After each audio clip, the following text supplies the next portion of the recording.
ನೀವೇನಾದ್ರೂ ಶೂ ರ್ಯಾಕ್ನಲ್ಲಿ ಮನೆ ಬೀಗವನ್ನ ಇಟ್ಟು ಮನೆಯಿಂದ ಹೊರಗಡೆ ಹೋಗ್ತೀರಾ? ಹಾಗಿದ್ರೆ ಮಿಸ್ ಮಾಡದೆ ಈ ಸ್ಟೋರಿಯನ್ನ ನೋಡಲೇಬೇಕು. ಬೆಂಗಳೂರಿನಲ್ಲಿ ಶೂ ರ್ಯಾಕ್ನಲ್ಲಿ ಕೀ ಇಟ್ಟಿದ್ದವರಿಗೆ ಬಿಗ್ ಶಾಕ್.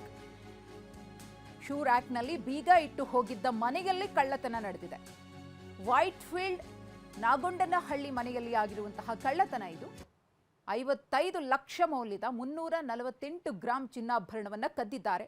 ಈಗಾಗಲೇ ಆರೋಪಿಯನ್ನ ಪೊಲೀಸರು ಬಂಧಿಸಿದ್ದಾರೆ ಕೂಡ. ವೈಟ್ ಫೀಲ್ಡ್ ಪೊಲೀಸರಿಂದ ಆರೋಪಿಯ ಬಂಧನ ಆಗಿದೆ. ಕಳ್ಳತನ ಮಾಡಿದಂತಹ ಒಡವೆಗಳನ್ನು ವಶಕ್ಕೂ ಪಡೆಯಲಾಗಿದೆ.